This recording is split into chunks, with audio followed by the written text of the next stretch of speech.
Hey everybody, welcome to another edition of Get Sweaty. I am your friendly neighborhood soda, as always, joined by Ben Rayner. And what is yes, I had to time travel to get back here. Sorry. very, very nice. And that is our resident international treasure / wizard / all around awesome dude, 50 Shades of Geek. All of the above. How are you guys doing? I'm fine. I just finished watching all 8 movies of Harry Potter in the span of 24 hours. I started. Wait, 24 hours? Yeah, I started yesterday in the afternoon and finished around early this morning. And you haven't gone to bed yet? No, I slept because I needed to, obviously. But yeah, I slept from 11 till just around an hour ago. Even I've never done that. Like, I've been known to do like full seasons in a day, but I've never done a full series like that. Especially when most of the movies are 2.5 hours long. Yeah, that's what I was like. Wow. Well, you're fresh for our topic, which I don't know if you haven't got out of it, is Harry Potter themed. Ben's got the Quidditch pitch. I'm just running into after this, and then I have a Quidditch match. Oh, very nice. What position do you play, Ben? Are you a beater? Are you a seeker? Thinker. Very nice. I'm a bludger myself. I got to take out my aggression. But anyways, our top 5 list today is top 5 Harry Potter. I'm the snitch because no one can catch me. I like that. I'm just not going to try to kiss you to get you to open at the end, though. That's just wrong. Hopefully not. Yeah. But anyways, the list today is our top 5 Harry Potter moments from combination books and movies. So it could be from any point of the wizarding world. It's safe to say we are all massive Harry Potter fans, and one of our fellow massive Harry Potter fans, unfortunately, is not here today because I would have liked to have seen her list. But that's just the way life is sometimes, and we move on. But apparently life is too busy for the reigning Harry Potter trivia champion, supposedly. That would be Sol? Yes. Ooh, sneaky. For now. Let's put it that way. That would explain why you watched all 8 movies. Yeah. So, yeah, this is going to be a great list. And when I was writing it last night, I realized there's going to be a lot of stuff that's probably the same case with all of us that were left off that we totally forgot about. But I think our lists are going to be equally as good. There's going to be some great discussions, and there's so many that I don't think there's going to be that many punts, to be honest. One, maybe. I don't know. I'm excited for this one. Yeah. Okay. Well, let's just hop right into it then. And since it is my topic, I will start. My number 5 moment is from the book version of Harry Potter and the Goblet of Fire. It is the return of Voldemort. Hi, 50s mom. But so yes, my moment is it's a pun for Ben. It's a pun for Ben. Okay. Well, wait a minute. Let me have an interesting question. Since you're doing book, mine from the movie. So here's what I propose doing, because there's no, if we have an instant like that, we'll talk about it when we get to it later. That way we can explore both sides of it. How's about that? Okay, perfect. Okay. So 50. What is your number 5? My number 5 is a moment that is probably not that special for a lot of people. It's really only special for me for specific reasons. And it's the moment where Xenophilius Lovegood says the words, the Deathly Hallows, in the book.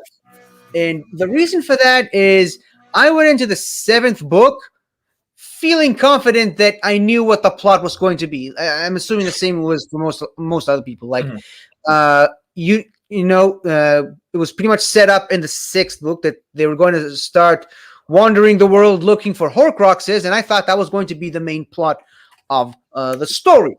And through horrible, but not uncharacteristically horrible translation on the Israeli part, the title of the 7th book and the movies is not Harry Potter and the Deathly Hallows, it's Harry Potter and the Treasures of Death. That's pretty literal. Yeah, very a lot less mysterious. And the Harry Potter franchise does that a lot, where they take a very cool concept in English and translated to Hebrew, and it's terrible. But yeah, the Treasures of Death, I saw that and I just assumed, okay, it's the Horcruxes because they are treasures. The entire seventh movie is a treasure hunt necessarily for things to kill Voldemort, and I assumed that was the Treasures of Death. That was the Deathly Hollows. And then Xenophilus Lovegood changes that in one sentence halfway through the book. And I was like, oh, and I still remember the day I read that in the book. I was at school, high school. I was during recess reading the book. I was lying down on a bench reading it, and as I read it, I believe it was the last line in that particular chapter, if I remember correctly. I think it is. That was how it ends, and I was like, "Those are the Deathly Hollows." Okay, this just got interesting. And so ever since that, like I said, I watched the movies just a couple of hours ago. Every time I hear that line in that moment, it just takes me back. There's a huge flashback, pensive moment almost. Yeah. It's a moment that kind of comes out of nowhere, but if you think about it, it is an incredibly pivotal moment in the book and movie franchises, because now we're starting to get things wrapped up. We know the story behind the cloak, Harry's cloak. Now we know a little bit more about the wand and what have you. So, and I mean, it must be influential if I got the fucking thing tattooed on my forearm. Yeah. Like, and also, I'm assuming the same thing happened to other people who discovered that it's like, it's the last book. mhm. The story's ending. How are we going to introduce an entire new subplot with so much context and backstory while we already know where the story is going? So basically, around that part of the book and the movies, the plot is basically split into two. There's searching for Horcruxes and destroying them, and searching for the Deathly Hollows themselves.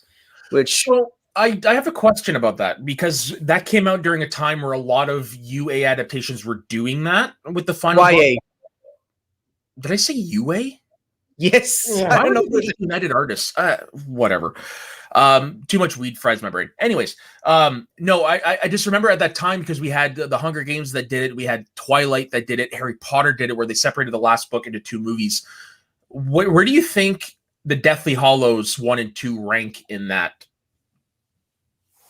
The movies or the book? Well, no, not in the Harry Potter films, but I mean, like, in terms of taking a source material and splitting it into two, like those franchises did. For me, personally, it's the best one. Because I agree. I think they were the first one to do it, too. They were. You know, I think they did it because they had to. Well, the other one, Question: didn't the Twilight Saga did it first? no, Getting into two. I think Harry Potter did it first. Well, if you give me a moment, I'm going to find that out. So Deathly Hollows Part 1 and 2 is 2010. In the meanwhile, Ben, I know you got a Quidditch match coming up behind you, but could you please tell the people with the lawnmowers to cool it down a bit? I know the grass needs to look pitch perfect, but come on. Twilight Saga. No, Harry Potter beat them to it by 1 year. Wow. Cool. By 1 year. And I mean, So the first part of the Twilight movie came out around when the second part of Deathly Hollows came out. okay, so my theory stands. I think Harry Potter had to do it, and I think everyone else wanted to do it because they wanted to double dip that box office. Well, And then most of them crash and burn while doing it. Let's just be Right. honest. which is true. And while, yes, the double dipping more than likely played a significant part into it, when it comes to an epic saga like this, you cannot just have something like that in one movie. No, Yeah. that's why I said Harry Potter had to do it. Yeah. I don't think maybe Twilight didn't, Divergent didn't. I don't think Hunger Games needed to do it. Yeah, Divergent yeah. didn't end in the movie. That's right. Yes. It's That, still a right, good you're thing. right. Yes. I don't know why I was thinking Divergent. I must have been thinking about the Maze Runner, maybe one of those versions. I knew. The Hunger Games. Yeah. The best of my knowledge. Which is where that one is like, did they really need to do that? Here's No. a question. It was just the novelty of it. Here's a question. The Hobbit. Did they really need to be 3 movies? No, it can And- easily been done in 2. And even then, they didn't need to be 3 hours each. No, I'm Peter 100% with you there. Jackson. As someone who actually doesn't mind the Hobbit movies, I am with you on that. They didn't need to be that long. Exactly the same. The last movie is just them standing in front of a wall yelling at each other for an hour and a half. As opposed to the Lord of the Rings trilogy, where it's three movies of walking. But anyways, Oh! What about in the Hobbit movies also? and this is someone who actually likes Lord of the Rings, but whatever. Ben, what is your number 5? Harry's first flight in Sorcerer Stone. Yeah, definitely not on my list. I mean, it's evident by the background behind you. That's how he got the gig of being the youngest seeker in a century. Yeah. I know that. The youngest Quidditch player in a century. I know that. There you go. Soul, I hope you're watching. Isn't it a great moment? I love it. You actually feel it when you Book or see- movie? Book or movie? Like, I think you should distinguish that. Okay. All right. Spoiler alert or minor from the movies. I'm sorry. With that moment when you see him in the sky having a blast, finally fitting in with everyone else because he finally found something he's really great in. This, for lack of better term, is a magical feeling. I mean, There's yeah. one point of that you forgot, and for me, what I love most about that scene is how much he makes Malfoy look like an idiot, because Malfoy thinks he's the top shit, and then all of a sudden this guy who's never been on a broom does all this. And might I say, underrated Sean Williams score in that movie. I'd agree. I think he only did that one movie though. Maybe He's the credited on the first 3. Oh, he did the first 3. Okay, I thought he only did. Credited on the first 3. He didn't necessarily do the first 3. He's just credited on the first 3. Yeah, well, he's credited on all the movies because a lot of the themes obviously are taken from him. But I didn't know if he personally worked on more than one. But I think, and to that moment, up until that point, Eric spent his entire time at Hogwarts, even before Hogwarts, just going through this whole. I didn't even know magic existed, and I'm the most famous wizard alive right now. So there's this huge level of expectation to me, and he's always just setting himself up to failure. And at that moment, not only is he the first to make the broomstick levitate off the ground, but Was it Ron that got hit in the face? Yeah. Oh, fuck. Yeah, been there. Probably would have been equally as funny if it was Neville, but then Neville had his thing happen to him. But yeah, this entire time he just spent his entire wizarding life thinking that he's not going to be good enough. He's always going to be set up for success and fail. And then he does this, and like I said, becomes the youngest Quidditch player in a century. Yeah, at it's 11 a great moment. I find myself leaning more towards the books events on a lot of these, but visually, this was really stunning to watch. Yeah. But there are some parts that don't necessarily hold up 20 years later. That movie's fucking 20 years old. Holy shit. Yeah, some of the CGI doesn't hold up, and there's two specific scenes in that movie where I think it's really noticeable. One of them is the troll attack. Okay. You can definitely tell that's the CGI character. And the second is when Neville falls off his broom in this scene. When he's hung up on the sword and he slides down, it's not the best CGI. I'm sorry. For Warner Brothers, they could have done better. And also look at the entrance to Diagon Alley when the bricks are moving. Right. It's painfully obvious it's fake. But it's that movie's that old. Yeah. I mean, the first movie is 20 years old. The 8th movie is 10 years old. Yeah. I just remember where I was when I saw the first part of Deathly Hallows. I was the youngest in the theater by like at least 25 years. Wow. I went during the middle of the day during the summer in Vancouver. And I look behind me, it's just like all a bunch of like older people, and I'm like, what the fuck? Okay. that kind of sounds like me in the screening of 1917. Oh, really? The worst one was when I saw Alvin and the Chipmunks because it was the other way around. I was the creepy old guy. Yeah, and that happened to me in Incredibles too. But at least there was a couple of people my age sitting around. Sonic was similar to that for me as well, but there were a few people my age there too. So, okay, so my number 4, I probably will be a punt. It's Dumbledore versus Voldemort from the novelization of Harry Potter and the Order of the Phoenix. That's my number 4 for movie. Perfect. I thought actually would have been punt.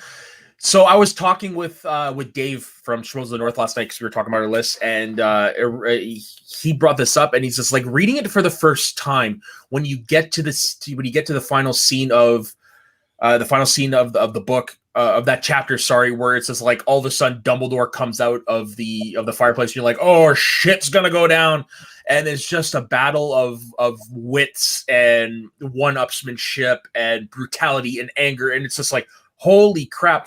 And this one was tough because it's hard to gauge which one I like better. I did go with the book one, but the movie does it incredible justice. I didn't like the movie, the visuals. That still holds up. That is beautiful. And you see, oh my God, you see Voldemort versus the one wizard who he's afraid of. Yeah. It is perfection. And I love the ending when Voldemort gets away and Fudge finally realizes he's back. It is awesome. And yeah, these are great scenes. Yeah, it's such impactful because it's the realization that these people weren't lying. We're in danger here. Yeah. What do you think about that, 50? As somebody just watched it not that long ago. Yeah, I gotta be honest. I think I prefer the movie version of that battle because of the creativity behind it, where they're creating characters with fire and using water and trapping themselves inside bubbles. Voldemort destroys the windows and uses the shattered glass to throw it at Dumbledore.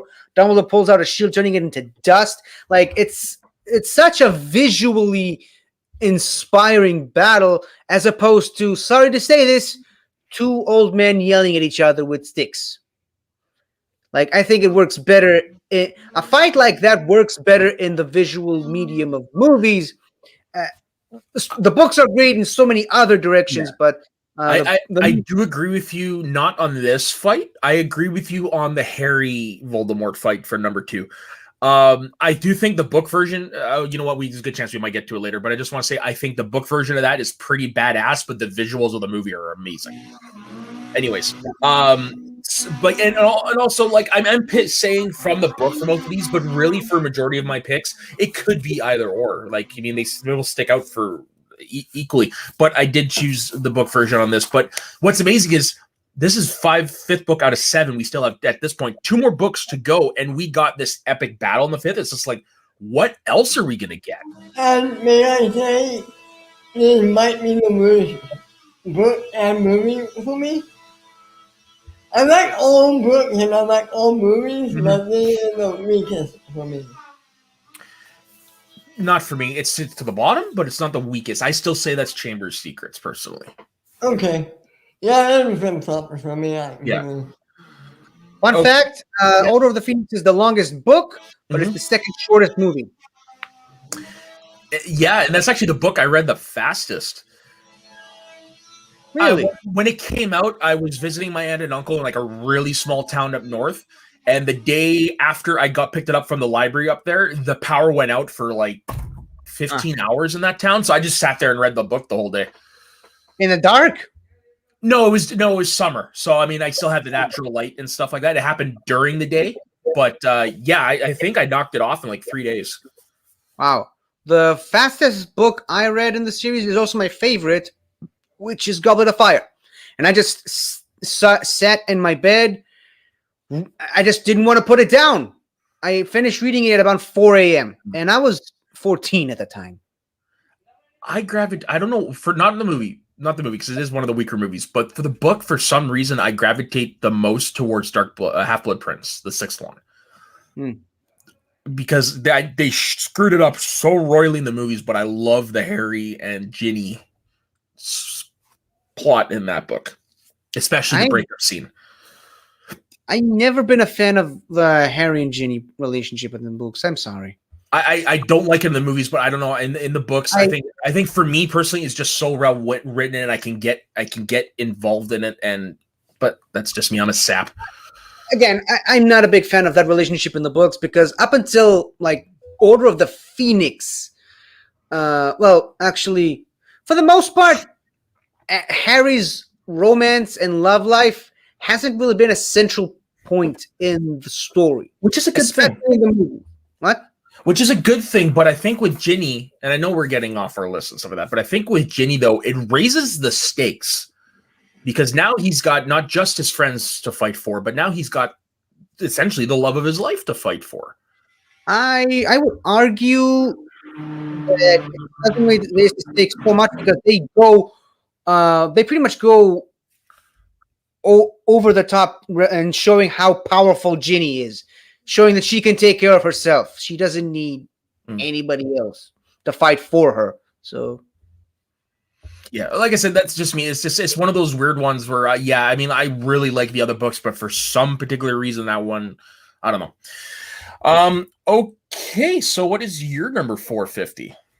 My number 4 is a continuation of Ben's number 5, which is the first time Harry catches a snitch. As we mentioned earlier, he caught it in his mouth. Yeah. But yeah, it's such a great moment that it sticks with Harry so much so that that's the first memory he uses to fight to produce the Patronus charm in the third book and movie. And in classic J.K. Rowling fashion, I mean, you can say what you will about J.K. Rowling. I won't stop you at this point. She's a masterful writer, especially in the Harry Potter books, because that little comic relief incident that happened in the first book came back in a huge way in the 7th book, where he gave him the snitch that he caught in his first game. He needed to open it by putting it in his mouth, and it actually contained the Resurrection Stone, which was the stone on the ring that was used by Voldemort's mother, who was the first Horcrux that Dumbledore destroyed. So much storytelling and just one and reverberating around one. Yeah, and so much so this conversation is going to come back later. Oh, yeah. Okay. Yeah, but yeah, I think I prefer the books just because there's so much context. Yeah. Yeah, as I mentioned, like I said, how many people would know that the Resurrection Stone was actually the stone from the ring in Voldemort's mother? Unless I just said it. You know, that's something you don't get in the movies. You get it in the books. Yeah, totally. But yeah, finish my point. If Harry considers this one of his happiest moments, then it's a perfect candidate for my number 4. Yeah, no, it's a great moment to see the joy on his face. That's what I think is the first book and movie make it. What's made it so memorable is you're seeing this kid finally being treated like a kid, and just the joy in his face when he's doing things he's never done before. It's very endearing. Yeah. All right, so Ben, your number 4 was the same as mine, correct? Is that what you said? Yeah. Okay, so my number 3. Yeah, so my number 3 is also from the book, but the movie scene is just as good. Dobby is free. It's when Harry tricks Malfoy. Punt. Yeah, punt. When Harry tricks Malfoy into releasing Dobby. Okay, then 50. What are your number 3? Okay, so my number 3 is exclusively from the book, and it's a moment that was cut from the movie. It's again the longest movie, but I think it suffered the most from being cut. I wonder if this is on my honorable mentions. You know what I'm talking about, right? It's to do with a certain Gryffindor, correct? No.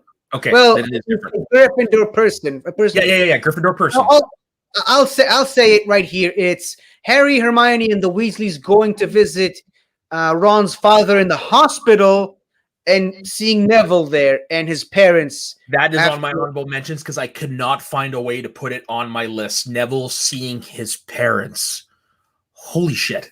Go ahead, 50. and the fact that according to J.K. Rowling, they never recovered. Mhm. Not even in the aftermath of the movies, the books. They never recovered. They're still in the hospital, and Neville still goes to visit them every, I don't know, month, week. I don't remember. But the fact that when Neville's mother gives him a candy bar wrapper, and his grandmother saying that he already has enough of these to build a wallpaper or something like that, something crazy like that. But the fact that he's been going there for so long and always getting the same results, it's heartbreaking. And St. Mungo's as a whole, such a great world building in the wizarding world. In general, a wizarding hospital, like the hospitals are needed in the wizarding world, and they completely cut that out of the book. Now, obviously, a lot of things needed to be cut out for time because they just couldn't fit anything into it. As a matter of fact, I think I said, and by the way, after every time I watched each of these movies in the last last 24 hours, I made a quick break, put myself on camera, and just talked about my feelings about each movie, seeing it a decade later. When I got to this movie, I was pretty much out of it at that point, but I said that I think it would be nice to see a reboot of the Harry Potter franchise in live action in like 20, 30 years, but as a TV show where every season is a book. That way you can fit all these different things in it. And the fact that we've never seen St. Mungo's, not in any of the video games, it's never referenced anywhere else other than the books. It's such a great, I don't know where you would go there in the video game, but it's such a great piece of the wizarding world that we need. Yeah, it's not even. I'm trying to think because I played the Lego Harry Potter video games quite a bit. I'm trying to think if that's even a level in there or not. I don't think it is. No, because the games pretty much follow exclusively the movies. The movies, yeah. They just have characters that were in the books, never seen in the movie. This, what we're talking about, just goes to show just how rich in mythology and lore and, like I said, context earlier, that these books have, that they had to cut out such an emotional scene. I agree with you. Like, this should have been in the movie. I understand why a lot of these decisions were made because, as we said, you have to cut things down for time, and some things are just not shootable. But this is different. It gives us so much insight into a secondary character that everybody loves by this point. Yeah, and it would have has to go through because of what Voldemort did. It is just so heartbreaking. And like you said, the scene where he's with his mom, it's just like it tears you every time you read it. Yeah, and to further hit the nail on the head, this would have elevated the scene in Hogwarts when he's giving that final speech, right before pulling the sword out of the hat. This would have elevated that so much, and the fact that scene in and of itself wasn't in the books. It's a scene that they added to the movies. Like, how do you go so well in that scene but completely miss the mark on that other scene that would have elevated that scene, which again leads me to believe that David Yates, he wasn't really thinking long term. He was just going one movie at a time, and it was just the Cliff Note version. And going back to my original point, yeah, it's the longest book. It's one of the shorter movies. Every other movies is at least between 2 hours and 20 minutes and 2 hours and 30 minutes. He could have added 5 minutes more just on that scene alone. This is just shy of 2 hours and 20 minutes. Yeah. It's a great scene. But like I said, I couldn't find a way to fit it on my list because I loved that chapter so much.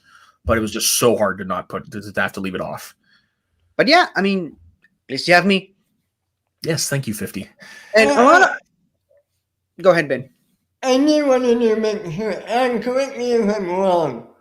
In this scene at St. Mungo's, don't we revisit Lockhart again? Yes, we also do see Lockhart again, who's still cutting fundus charm? Obliviate, yes, obliviate the memories. Yes, not confuse them. Yes. That part I'm fine we didn't get that in the movie, even though it was so funny to read in the book. I would have loved to see that in the movie. And It's a chance to see Kenneth Branagh again. Who wouldn't want that? So there's a thing in Hollywood called Hollywood accounting. I'm not going to get into it because it's really confusing. But according to Wikipedia, the Order of the Phoenix movie lost $167 million despite grossing $942 million. What? How? That's the thing about Hollywood accounting, man. They pull numbers out of their ass. I don't understand, but apparently lost money. For good reason. Yeah. All right, Ben. I think it's the weakest of the movies. I agree. Well, that and Half-Blood Prince definitely give it a run for its money. I think there are more redeeming qualities in Half-Blood Prince than there are in Order of the Phoenix. Okay. I will defer that to you because, well, like you have said, you watched it just yesterday. Yeah, and to be fair, that was the first David Yates Harry Potter movie. That is true. Yeah, and he hasn't relinquished the director's chair since. No. Yeah. Funky. He did all 4 of them, plus the 2 Fantastic Beasts movies, and he's still officially coming back for the 3rd one. All right, Ben, you're number 3. You're Wizard Harry from Sorcerer's Stone movie. I knew there was stuff I would be forgetting. I love this scene. I love Hagrid going to pick him up, explaining everything.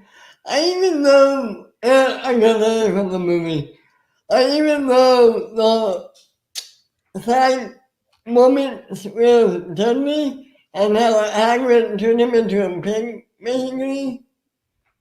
And you see Ferdinand, what Petunia the scared sickness of this giant man. And you see the excitement and wonder. This is the brief introduction of Harry's face. It's a great scene. I love it. It's amazing. I can't think of a better adaptation of a novel than Harry Potter and the Philosopher's Stone. Yes, it is called Philosophers, not Sorcerers. Yeah. Deal with it. Yeah. It's you crazy Americans. They're done because apparently no, seriously. That's what I have read from multiple sources doing research. Is the reason why they changed it to sorcerer is because they didn't think that people would know what a philosopher is. And I'm like, really? American dumb. Okay, I'm not going to go that far. But no, seriously, by their own admission. By their own admission. Yeah, that is true. If you don't know what a philosopher is. I know what a philosopher is. I'm not dumb. Yeah, but well, I mean, blame the publishers for thinking Americans are really dumb then, because this really was their decision. Fine. Yeah. I mean, but no, in all honesty, can you guys think of a better book to novel adaptation than the first one? Because a lot of the same moments hit really well with the wonderment and the joy and the fear. And in my favorite book, I know my favorite series, and I can reread it anytime. Yeah, but I'm talking about the movie adaptation. Oh, yeah, from book to screen. There's very few that have done it as well. Yeah. I love that, in my top 3 movies.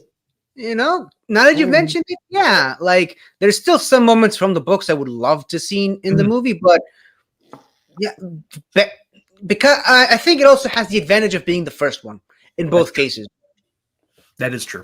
And that's why both versions work so well with each other as well as individually. And might I add, my favorite introduction to anyone in the movie. Yeah, it's a great introduction to the world. Speaking of the world, my number 2, it's from the last book and the last movie, The Battle of Hogwarts. Oh boy, that's some heavy stuff right there. That is some incredibly heavy stuff, especially towards the middle and the end of the battle. The Battle of Hogwarts is the final confrontation between Dumbledore's army and the Death Eaters, and it goes in both forms. It goes exactly what you expect it to be. There are some differences between how it ends.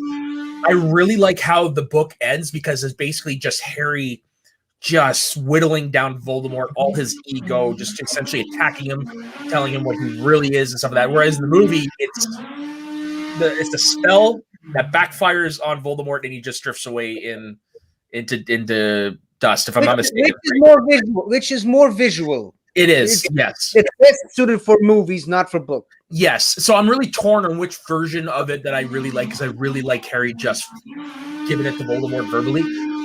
But that's not the best part of the battle. It's you're seeing, like, well, example, take your hands off her, you bitch.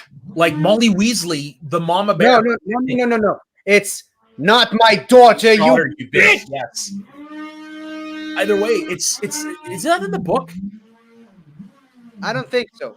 Maybe it's one of those Harry because the books are pretty much exclusively shown from Harry's point of view. Yeah. So maybe it's just Harry is seeing it, but it's not actually. But in the movie, we actually get to experience it for ourselves. Yeah, but like again, that's not the most impactful part. It's the people who we lost in this battle. We lost. Is it Fred or George? It was George, because Fred lost his ear. We lost George Weasley in a very heartbreaking scene in both. We lost Remus Lupin and Nymphadora Tonks, who just had their Nymphadora. Tonks, who just had their baby Teddy. And Harry is his godfather. Yeah, and that's what I'm surprised they cut out of the movie, is him in the final scene. But, yeah, it's basically the reverse Harry, because he lost his parents, and Harry's basically his Sirius Black. Yeah. Essentially. Yeah, so I mean, really, it's those three losses that are just they rip at you, because these are characters more so with George and Lupin than Tonks, who we only got, I think, for the first time in the book previously. But with Loomis and George, we had time to grow these characters, to love them, to get to know them, to laugh with them, to cry with them, and then to see their lifeless bodies there. It's holding hands, which makes it hurt even more. Yeah, and to think, I'm gonna go with the movie because it's the visual of it. It lives up to the expectation of the books. I'm gonna go with the book because of the extra storyline with Lupin and Tonks. That for those of you who haven't read the books, Lupin shows up to Grimmauld Place earlier in the book. They have a conversation with Harry. Harry and Lupin are really at each other's throat at one point. There's a fist fight. Rather, Lupin just punches Harry in the face and just leaves. Then he shows up later in that hut on the beach where Bill Weasley and Fleur Delacour live together, where they buried Dobby. And Lupin just shows up. I have a son! And they're all happy and cheering, and they make Harry his godfather. And then, leading up to that moment, all these stuff were cut out of the movie. Kinda. They do actually have that conversation where they ask him to be the godfather, but it happens outside of Tonks' parents' place in the movie. I'm pretty sure that happened. I don't know. I read it a decade and a half ago. I'm not. My memory is not holding up. Well, now I'm going for the movie. Oh, in the movie? In the movie, I'm pretty sure they have. It's like a throwaway scene. Tonks says, "I'm pregnant. We want you to be the godfather." In the movie, no. I just watched the movie. I could have sworn that was in there. No, maybe just be hoping it was in there. In the movie, the only thing you get, maybe it's a deleted scene, but in the movies, the only thing you get is right before they all take the Polyjuice Potion and become Harry Potter, the 7 Potters. Tonks is saying to Harry, "Hey, you never guess. Me and Remus are expecting," and then just that must be what I'm thinking of. Then that must be what I'm thinking of. Come on, oh, we don't have time for that. So that's basically all you get. Yeah, okay, that's what I was thinking of then, because I know they did try to say it in the movie, but I agree. That's one thing for a movie, for a book that you split into 2, you couldn't have kept that. And like I said, the last movie is the shortest. You could have squeezed. The movie opens on the hut where they buried Dobby. They could have had a scene with Lupin where they made Harry the godfather. Yeah. Easily. Okay. 50. What is your number 2? My number 2 is a pun from earlier. Dobby is a free elf. Yep. If that movie doesn't give you tears, then his death will. And if that doesn't give you tears, you are not human, my friends. Any Dobby scene, really. Yeah, first of all, Dobby really got shortchanged in the movies. Let's just be honest. I believe I think he was in every single book except the first one. Yeah. Maybe, I think. A lot of the stuff got cut out, and you only get to see him in 2 movies. Essentially 3, but in the third one, in the last one, you just see his grave. But yeah, In the fourth book, though, we completely lose them, and that's a major subplot that they cut out of that fourth movie. of the entire series as a whole. Yeah, that's true. Yeah, And where was I? So yeah, to see Dobby going through all this essentially torture, self-inflicted, by the way, where even if he says a bad thing about the Malfoys, even if the Malfoys aren't even in the room, he's just like, bad Dobby, bad Dobby, bad Dobby. He's so it's like in the Simpsons movie when Bart loses Flanders' fishing rod, and he's just wait, yeah, you're not strangling me. the reflex. Yeah, that's right. He's used to getting strangled at that point. So that's basically Dobby and how Harry does it in the movies. And I'm going off the movie because in the books, for those of you who don't know, here's the thing. In the movies, as we all know, Harry just takes off his sock and he puts it inside Tom Riddle's diary. He gives it to Lucius Malfoy. And Lucius Malfoy hands it over to Dobby, and Dobby opens it to find the sock inside. In the books, Harry puts the entire diary into his sock somehow because it's bigger on the inside or whatever. He puts the entire diary into the sock. He gives Lucius Malfoy the sock with the diary inside, and Lucius Malfoy takes the diary out of the sock and hands it over to Dobby to look at the diary. First of all, how do you fit that diary inside of a sock? And second of all, Lucius Malfoy wouldn't make that kind of mistake. Hold up. You're complaining about how they're able to fit a book into a sock with all of the magical things that are going on in this universe. But the sock isn't magical. The socks aren't magical. That you know of. It's a sock. Come on. Time Lord technology. Yeah. It's bigger on the inside.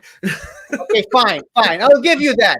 But the fact that Lucius Malfoy is holding a sock in his hand and giving it to his house elf just out of hand, like he knows it's a piece of clothing. He knows what happens when you give that to a house elf, and you know how much he wants to keep his house elf. He would have never made that kind of mistake in real life. So that's why I think it makes more sense that Harry conceals the sock in the diary. Although I don't think that technically qualifies as presenting Dobby with clothes when you don't see the clothes. Well, what does make it technically count is when Malfoy hands the book to Dobby because the piece of clothing was in the book. That's where it counts. You know that. So I don't know. I guess it counts. But yeah, Lucius Malfoy not dumb enough to just give Dobby a sock without realizing it. I want to add something, if I may, real quick. Of course. In the book, when Malfoy goes to hurt Harry, he doesn't say anything. But in the movie, he goes to aim his wand at Harry, he's gonna do a Avada Kedavra. Yeah, and that's holy shit. That's murder. He was gonna kill a kid. He was that pissed off at what he just did. Fun fact, though, by the way, did you know that Jason Isaacs tried to steal that one from the set of that movie? I'm not surprised. I would have. But unfortunately, didn't succeed. Jason Isaacs is the man. Yeah. Okay, so Ben, you're number 2. I'm surprised nobody mentioned that. Vicky, you brought it up last week. A serious step in Harry Potter 5. I was considering putting it in my honorable mentions. But I mean, there's things that are going to be missing because there's so many great moments. That's how great of a topic this is. That's why I think we needed 10 topics, but a top 10. But a serious step, I talked about it last week. So that's why I decided to put it on honorable mentions. I mean, it's a great scene. Throughout the 5th movie, I'm going by the movie again. Throughout the movie. Because we talked about it last week and the movie version is better.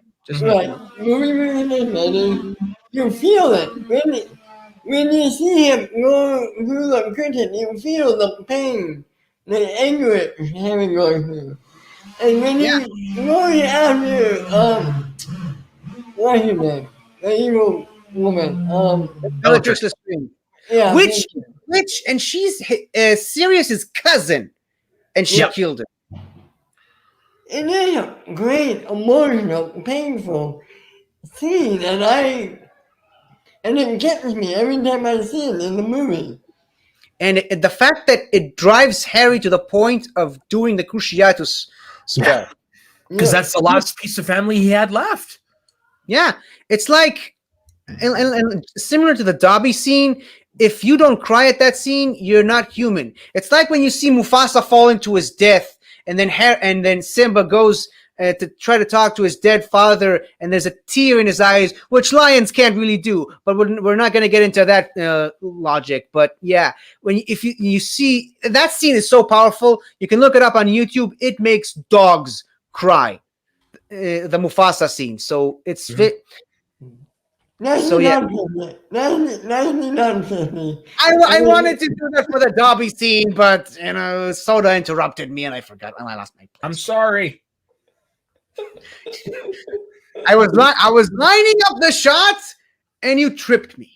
Okay, let's go. I was the Lucy to your Charlie Brown. Yeah. Let's get back to Harry Potter, please. Yeah. Okay, so let's do some honorable mentions. Who do you guys have? We'll start with you 50 first because I'm actually trying to look at something for my number one. Well, my honorable mentions is, as we just mentioned, Sirius's death, particularly when he says, "Nice one, James," right before dying. There's also a moment from Fantastic Beasts, the Jacob and oh shit, why can't I remember her name? He didn't like Candy or Kitty or I forget her name too. My mom's got it. Yeah, it's Jacob's last kiss with another woman. I can't really, Queenie. Yeah, Jacob and Queenie's last kiss, which of course was retconned into the second movie, but whatever. It's such an amazing moment, and the fact that they kiss again and then they meet each other again at the very end of the movie, that's the final shot. And I will say I'm tempted to put the very controversial reveal of Aberforth Dumbledore from the second Fantastic Beasts movie. Okay. Like I said, very controversial. They were trying to be the new Star Wars by I'm having an "I am your father" moment, just like they had in the first one. But because of how much it affected the Wizarding World fan base, I'm tempted to put it on there because of real world implications of it. Let me ask you this. I'm curious. Do you think in the third one would they ever retcon that because of how it pissed everybody off? I mean, that would be that. Understand how that pisses everybody off. I really Me don't. neither. Me neither. First of all, Ben, to answer your question, that would be the Warner Brothers obviously owns both, but the Warner Brothers DCEU approach to it. Oh, people don't like it, let's change it. That would be just like the Rise of Skywalker happened because people didn't like The Last Jedi. So that would be the very weak reactionary, and I don't want them to do that. Do I think they will? Probably, because it even makes sense in the story that Grindelwald lied to Ezra Miller's character, who shouldn't even be working on that movie, but that's a different subject for another day. But yeah, to go back to what Soda was saying, I don't understand how it pisses people off. Oh, you're getting upset that you're finding out that Dumbledore had a secret brother you didn't know about? Now you're getting upset? How about when he didn't tell anybody about his sister or his mother, or the fact that he had another secret brother who was in Hogsmeade the entire time?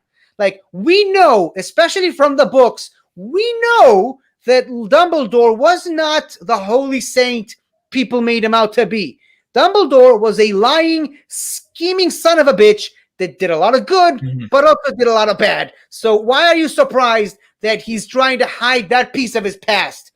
People are saying that it's a retcon. It's not a retcon. I hate when people confuse retcon with something that you didn't know before, and that there's some place to explore there. It's called character development, people. Live with it. Yeah, it's not retcon. Get over yourselves. I kind of wish Saul was here right now because she very famously refuses to watch the Fantastic Beasts movies. Yeah, they're not that great. I seen them. I have no desire to see them anymore. I saw the first two. They're good. They're okay. Whatever. Yeah, I mean, Second I'm one's a gonna mess, but whatever. I'm gonna talk about it later, but these aren't the Harry Potter prequels I wanted to see. Let's put it that way. Sorry, 50s mom. Sorry, Captain America. yeah, I got that one. Reference. Okay, so Ben, that was 50s honorable mention. So Ben, what are your honorable mentions? Marge flying in the Marge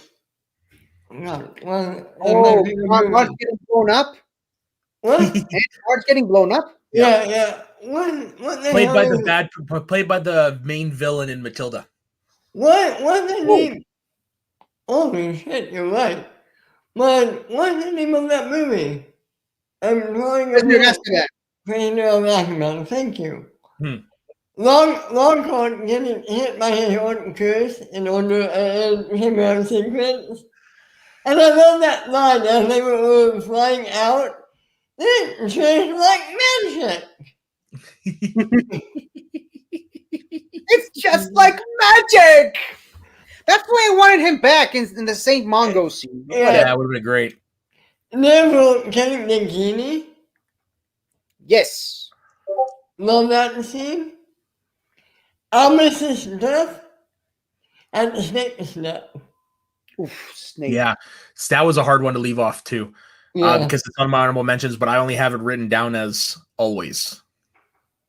Because that scene, do you still love Lily? Always. It's like, dude, that is such a. No.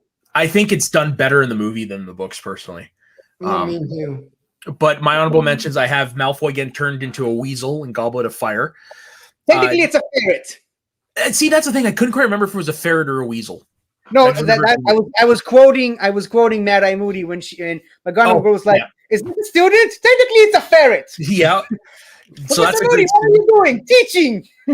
That's a great scene. Neville visiting his parents, obviously. Harry casting his first true Patronus to save Sirius. Harry visiting big one or his the small one. Sorry, the big one or the small one. The one at the very end of the book where he's panicking and all the Dementors are coming out and he just casts it right after he thinks he saw his dad's. Basically, that whole scene. That whole scene. Harry visiting his parents' grave in Godric's Hollow with Hermione, which I thought was really, really great scene. In the book, I don't know if they did it in the movie. No, they did in the movie, but the book version. The book version. The twins leaving Hogwarts in Order of the Phoenix because what's her nuts. Harry versus Voldemort. Right. Why did I have that in honorable mentions and on the list? Scratch that honorable mention. And then the final honorable mention is always. The always scene. You just reminded me of two, because the Harry casting the Patronus was going to be my number one, but then I remembered what my actual number one was. Full disclosure, I did not have a full list until right before we started the show. But that's usually how I do it too. That's now my honorable mention. My second honorable mention is Umbridge getting her comeuppance with the centaurs. I hate Umbridge so much. Everybody hates her. There was a Facebook poll where like you had a picture of Voldemort and a picture of Umbridge. Both of them have like a sniper target on their heads. And there's like, which one do you shoot? Give a like to shoot Voldemort. Give a laughing emoji to kill Umbridge. 520 people voted to kill Umbridge. Not a single person voted to kill Voldemort. Yeah, that's one of those things. Is like like Voldemort's supposed to be Hitler. There's somebody worse than Hitler in the Harry Potter universe, but I didn't think it was possible. and my response to that was, well, somebody already took care of one of them, so we really just need to take care of the other one. That is true. Let me ask you guys this, because I honestly don't know. Who do you hate more, Umbridge or Lockhart? Oh, Umbridge. Umbridge. Not even a contest, dude. Yeah, it's not even a contest because Lockhorn, or what's his nuts? Lockhart. Con man. He Not tricked people. He stole their memories. Oh, okay. He was a fucking SS soldier. Is basically how to describe it. She was evil. Okay. Yeah, pure evil. Same as Voldemort, but she was. I mean, someone described it the best way possible. She was the best example of a movie Karen. She was a Karen in the movie. Karen before Karen was a word. A popular thing to say. Yeah. But also going back to the fifth one, I'm surprised. Watching it last night, I'm surprised how much of that is relevant to today with regard to fake news and politicians making shit up just to out of their own paranoia and to advance their own political. It is scary how much they got it right in Great Britain. Not to mention, Professor Umbridge is Mitch McConnell. I have no idea who that is. I want to forget my tangent. You want to know what's a really relevant movie?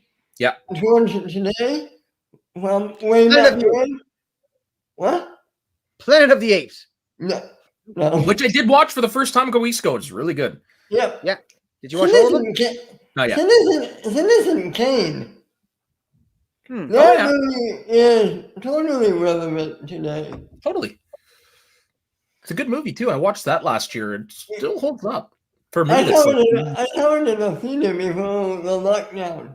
Oh, nice! I've got the Blu-ray with like all the discs and all the special features, and there's actually a really good documentary on there, basically describing the making of the film and the war going on between Orson Welles and William Randolph Hearst. But anyways, we're digressing. So now let's do. Going back to your point, Umbridge is the one you said. Cornelius Fudge is Donald Trump. Yeah, that's actually good. Even the imagery is the same. Yeah. Okay. Except for and about a decade earlier. Yeah. Okay. All right. So I said earlier that my number one would tie back to 50s, and it ties back to Ben's number 5.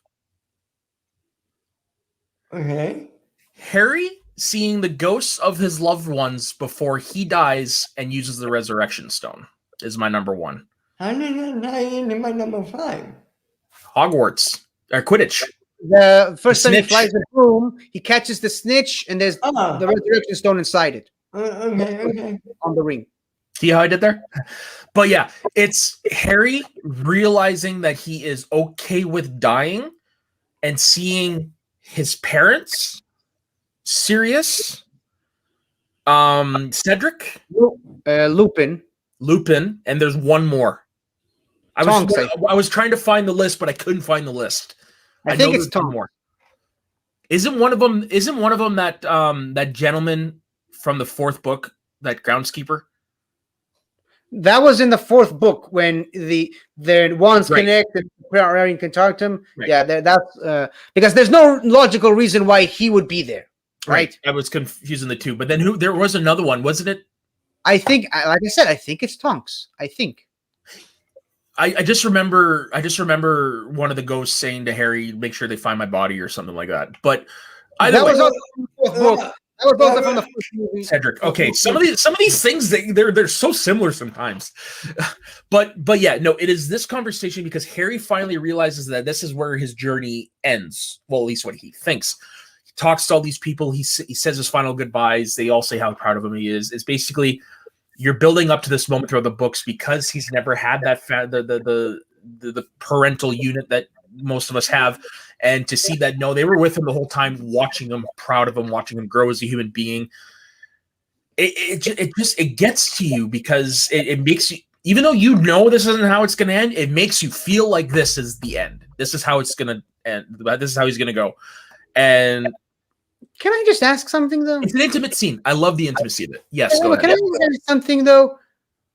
I know Star Wars and Harry Potter are 2 different franchises, but Why? What do some people need to do in order to become ghosts in the Harry Potter universe? I don't Because think I Why don't couldn't think Harry there's Potter a be a ghost? specific thing. What?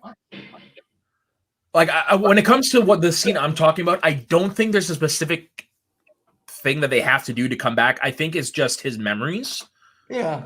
Yeah, but I mean, obviously there's ghosts for all the Hogwarts houses, and there's even a teacher who is a ghost in the book. So, yeah, but I'm assuming that they are ghosts because they are very specifically tied to Hogwarts itself. Like one of them is even the daughter of one of the founders. My question is, though, Moaning Myrtle just died and she became a ghost.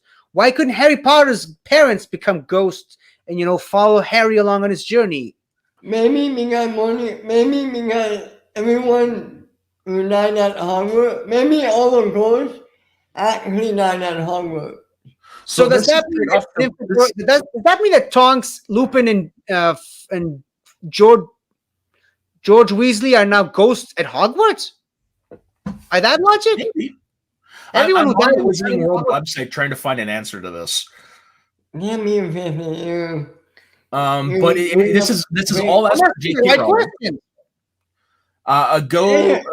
Muggles can't come back as ghosts apparently in this universe, and only the wisest and wizard of witches and wizards choose not to be. So Dumbledore knows how to not come back as a ghost, I guess is what they're saying.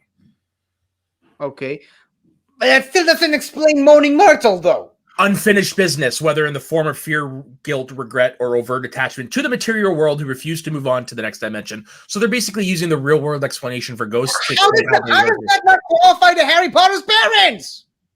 I don't get it. No. Or maybe, I don't know, maybe they just decided to come back at the right time. I couldn't honestly answer that for you, but hearing that she's using the real world explanation. JK, what were you thinking? Because Moaning Myrtle, like, she died, she was murdered, and she's probably hanging around to help figure out who the killer is. I don't know why she's still there, to be honest. She figured out who the killer is, and she came back in the 4th book and movie. Maybe she just likes it. That's one of those things. I just, we're watching a movie with wizards and all this stuff. I'm like, that's not something I dwell on, to be honest. Yeah, but it is a legitimate question. It is, and I'm sure if you deep dive it, there is an explanation, but I can't do that right now. I guess you just need to tweet at JK, but no, I'm not. Yeah. You don't want to do that, Fifi. Nope, not touching that with a 50-foot pole. Nope. No. Okay, 50. Number 1. As I mentioned, my number 1 was at one point the Expecto Patronum, but since you mentioned it, I've moved on to what is I think my definitive number 1, and it's not really a moment, it's just an entire sequence, which was an entire chapter in the book, and it's all of Snape's memories in the final book, where Snape is now dead definitively, and Harry Potter goes with the memories into the Pensieve, and you see all the backstory. You see that he actually knew Harry Potter when they were children, and the backstory with Petunia. When we learned that Petunia wanted to join Hogwarts but couldn't because she was a Muggle. We see there's a scene on the train which pretty much perfectly mirrors Harry, Ron, and Hermione meeting on the train for the first time, except this time it was Snape, Lily, James, and Sirius on the train, and we go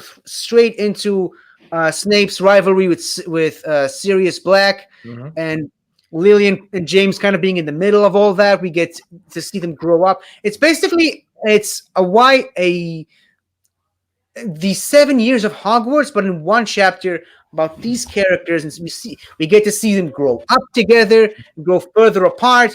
We get obviously the repeat of the scene from Order of the Phoenix when James is torturing Snape, and Snape is going at Harry's mom, and we see all of that. We understand why Snape's Patronus is a doe.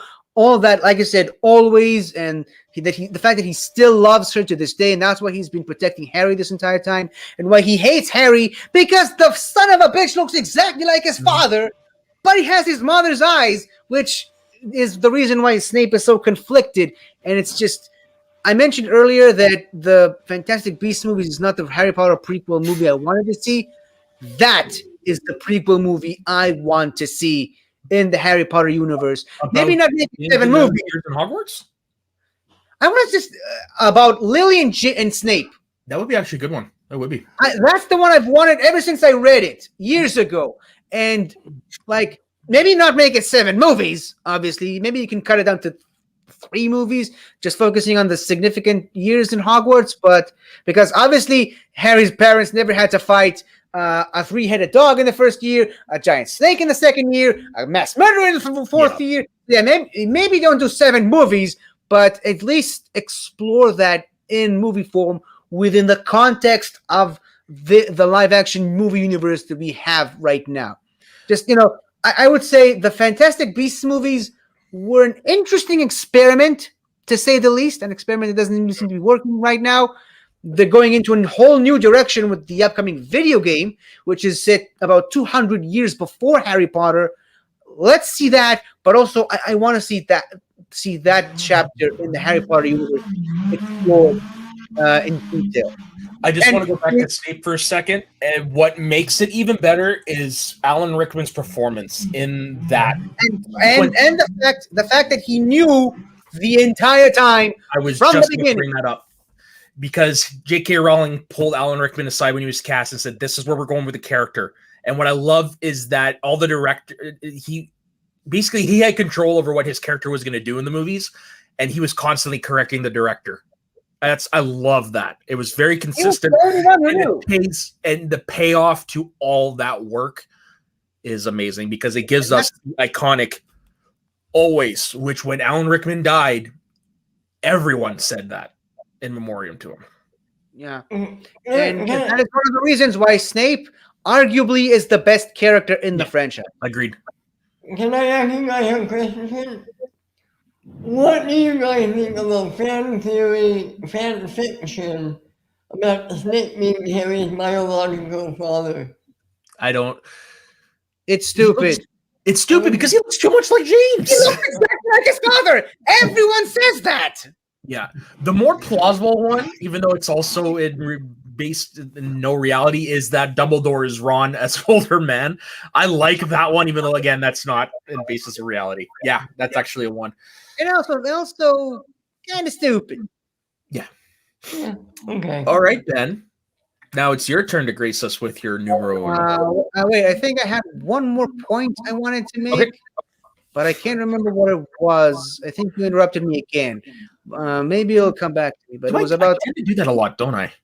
Yeah, I think it might have been about the Snape. Nah, I don't know. Let's move on. If you remember, gladly interrupt me. I'll try. Yeah, again, I'm sorry. I don't even realize I do it half the time, to be honest. See, number 1, Ben. Oh, Voldemort's return in Harry Potter 4. Sorry, say that again. I got distracted by my phone. Voldemort's return in Harry Potter 4. Right, my number 5, yeah. Movie and an incredible scene. You see the build up and then you see the payoff, and it's evil coming back to life. They set up the groundwork perfectly. You see Ray Fiennes playing this evil guy who's loving and believing everything he's saying. You see all his followers come back. It is wonderful to see. I confess myself disappointed. That's actually pretty good. Yeah, nice. It is a great scene. I love it. What are you feeling for it, Matt, and 50?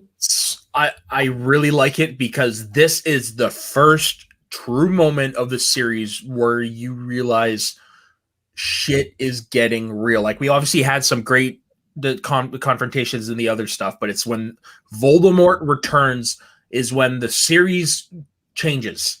Because before it felt very YA kids books. That happens, and the whole tone of the rest of the series is changed. I find them more adult than they are kids versions after this moment. Yep. Yeah, and they could have just gone with a different threat every book. Like first book, you get Voldemort trying to come back. Second book, you get a giant snake. Third book, mass murderer. You could have just had a different villain every book. But no, they really J.K. really nailed the point home that it was Voldemort the villain the entire time. It's been Voldemort all along, and it's and it really comes into a head in that moment. And the fact that the entire scene itself, the whole reason why Voldemort died in the first book was because he couldn't touch Harry Potter. This thing changes it with dark magic, and it flips the entire story on its head. Harry's blood. And you know it gets real the moment you see Voldemort kill Cedric. Yeah. And you fast forward that scene when I forget the character's name. Cedric's father sees his dead son. What is Amos Diggory. Okay. Amos, That kills me every time I watch My it. boy. Yeah. And, it is a great last act of a great movie. And I'm putting Goblet of Fire as my second favorite Harry Potter movie. Oh, third Harry Potter movie.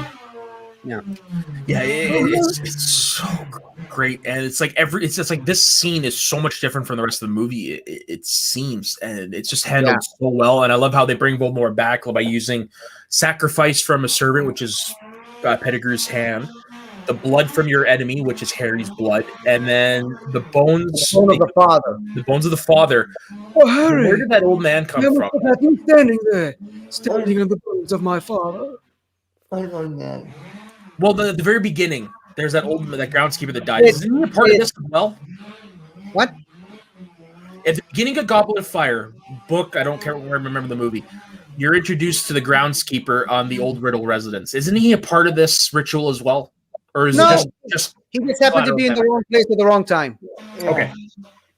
But yeah, the ritual you're talking about is bone of the father unwillingly given, flesh of the servant willingly sacrificed, and blood of the enemy forcibly taken. Something like that. Mm-hmm. You know what? I always want to bring up acting performance. What did you guys think of David Tennant as Barty Crouch Jr.? Scrumptious. Oh, it was awesome. That was my first introduction. Anyway, come back like a hero. You know what I do? Can I just say this? David Tennant is a master of faces. Can we just point that out? When I first saw this movie, I didn't know who David Tennant was. Me neither. It was a year before he started Doctor Who. Was when it came out.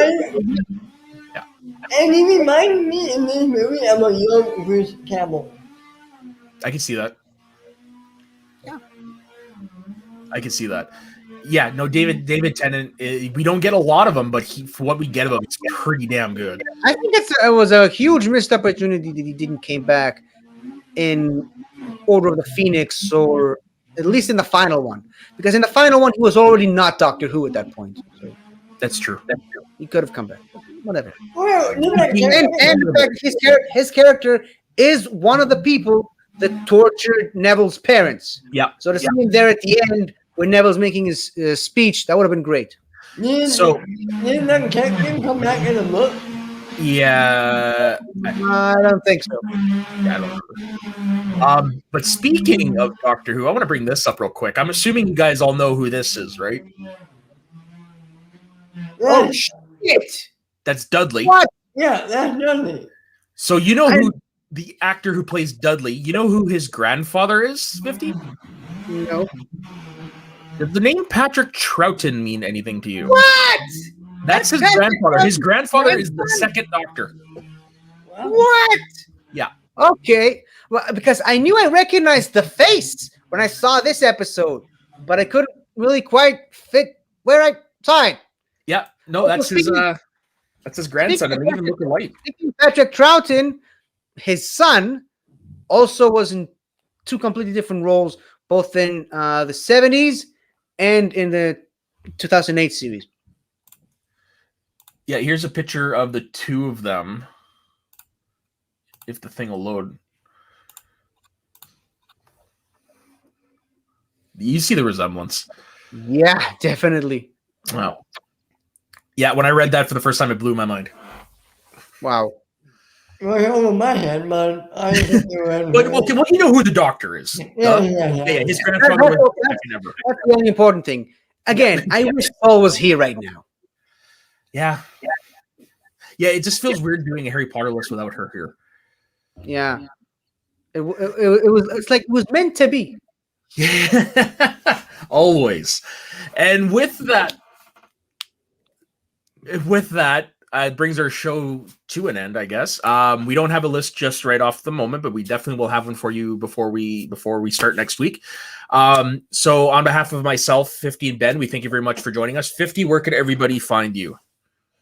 You can find me on my YouTube channel, 50 Shades of Geek. You can find me on Twitch. I'm not really planning to do anything now, but maybe I will do tomorrow or something like that on Twitch. 50 Shades of Geek. All of my Twitch streams are going on my second channel, 50 Shades of Gaming. You can find me on the fan league match that I did over on Multiplex Entertainment. I went up against a former champion in 2 divisions. So yeah, make sure to check out how that went, and keep an eye out for on my YouTube channel for my a video that I did after watching every single Harry Potter movie.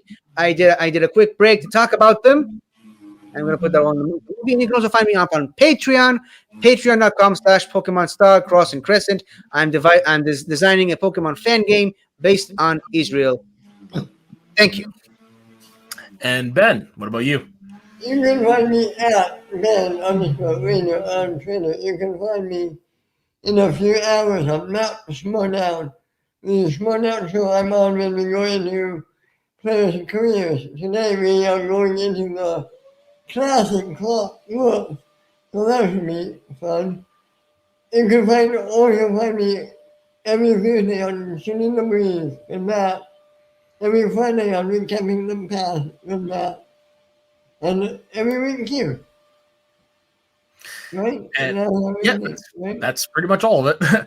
And as for myself, you can find me on my private Instagram and Twitter at soda_thus_saxman as seen above my head. You can also find me on all the shows that Ben has mentioned on this channel. You can also find me over on my other channel, Schmoes of the North, which does house Mount Schmodown. And every week we go over the pay-per-view and the matches of the week in 2 separate videos. Last night we went over the massive pay-per-view with the Super Fight 3. Mara Kanopik versus Mike Kalinowski. Be sure to check that match out and our coverage of it afterwards. And we do have another one coming up tomorrow. We're going to be covering the other 3 matches from this week. So don't forget to like to subscribe to all of the things we just plugged. So to all the shows that Ben plugged, to 50's Patreon and his Twitch channel, to Schmoes of the North. Definitely do all that. And don't forget to comment and subscribe to the video. Yes. And be sure to check out Soul later tonight on the Ultimate Schmodown After Show. Yeah, that is 100%. I'm just trying to find the thumbnail so I can see who the guests are. And on today's show, Taylor Robinson, Chandru Dandapani, and Marie Wilson. Yeah. And that comes to you live at 3 o'clock Pacific time, 6 o'clock Eastern time. So on behalf of the 3 of us, thank you very much for joining us. We will see you next week on another edition of Get Sweaty. And don't forget, everybody, stay sweaty and smash.